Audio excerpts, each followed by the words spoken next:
I'm Rick Harp. This is your APTN News Brief for Thursday, January 11th. A man from Six Nations of the Grand River was a victim of a fatal shooting this weekend at a Florida football stadium. Police say 30-year-old Dylan Brody Isaacs went to Hard Rock Stadium with a group of friends Sunday to see the NFL Buffalo Bills take on the Miami Dolphins. After the game, the group got into an argument with a man in the stadium parking lot. After the man reportedly hit the group with his car, he began firing at them, hitting Isaacs. Police say both a suspect and his vehicle have been located. The NDP government in Manitoba has made good on its election promise to reinstate the position of Special Advisor on Indigenous women's issues. Yesterday, Families Minister Nahanni Fontaine announced the appointment of Cora Morgan as the Special Advisor and Secretary to a cabinet committee focused on missing and murdered Indigenous women, girls, and Two-Spirit people and gender-based violence. The role is similar to one Fontaine herself held under a previous NDP government, a position later cut under the Progressive Conservatives. Morgan once served as the First Nations family advocate with the Assembly of Manitoba Chiefs and also once ran to be its leader.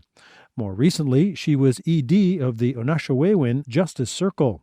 A press release on her appointment says Morgan was instrumental in raising awareness of unethical birth alerts for Indigenous children. She's also to develop a provincial strategy to work with families to keep Indigenous women, girls, and Two-Spirit Manitobans safe. Returning to Edmonton, site of recent teardowns of encampments by police, with the last of the 8 camps now removed, despite a demonstration at Edmonton Police Service headquarters. Police made a number of arrests in the process of removing campers. The final removal came just as the original injunction against the camps was about to expire. Granted by a Court of King's Bench justice last month, it contained the condition that evictions occur only so long as shelter space was available for those affected.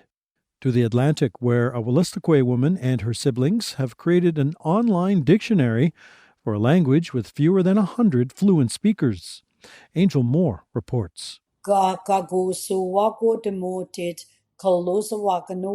It's called Words from the Crow Clan, the name given to the Wolastoqey Online Language Dictionary, developed by Roseanne Tremblay-Clark and her 9 siblings. We as a family really wanted to do something to help preserve this. And we thought this is our way of sharing what we know. And we know some people will not agree with some of our words, and we know that because there's differences. But we thought, well, we'll put out there what we were taught by our mom, dad, grandparents. The Tremblay family is from Nagudkuk, a Wolastoqey nation in New Brunswick. Howard Tremblay says working on the dictionary brought back memories. Sitting under an old oak tree with my grandfather, speaking nothing but the language. And that's all he ever spoke to me was language. That's how I learned my language. It was through him and my grandmother and mom. And then, of course, we go to school here on the reservation. We were taught by the nuns English. We weren't allowed to speak our language again until I got home. The name of the website is Gaga Gusik, in Wolastoqey, meaning crows. It contains over 19,000 phrases and over 39,000 audio recordings. I'm just so proud of my sister having that vision of wanting to share the language to our people on this reserve, because it'll help the younger generation to learn our language and it'll live. Tremblay-Clark says the dictionary is already used in schools and hopes to develop a printed version. Angel Moore, APTN National News, Dubruktuk, also known as Halifax. And finally, Innu poet Josephine Bacon from Pessamit, Quebec, was recently inducted into the Order of Canada. Here with her profile of the artist, APTN's Maricela Amador.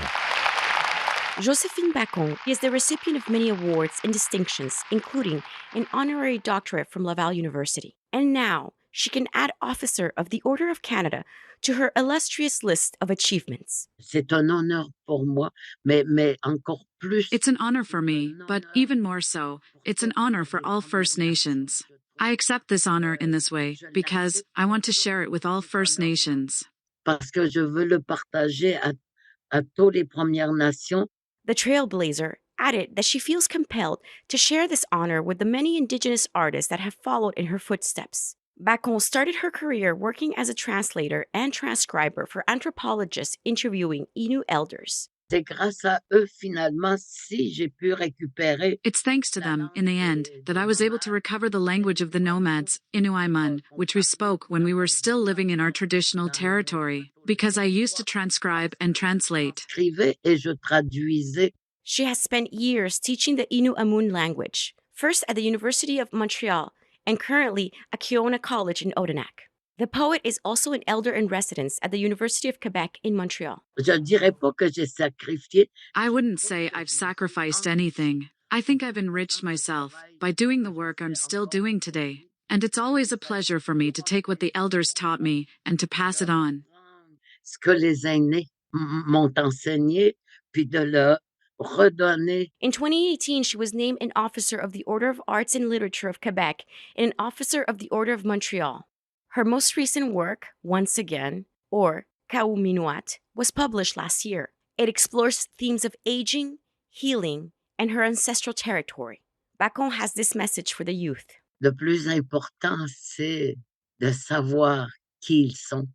The most important thing is for them to know who they are, where they come from, because there's a whole history behind them that deserves to be told, and they can continue to pass it on. C'est continuer à transmettre. Maricela Amador, APTN National News, Montreal. And that's your APTN News Brief for Thursday, January 11th. I'm Rick Harp.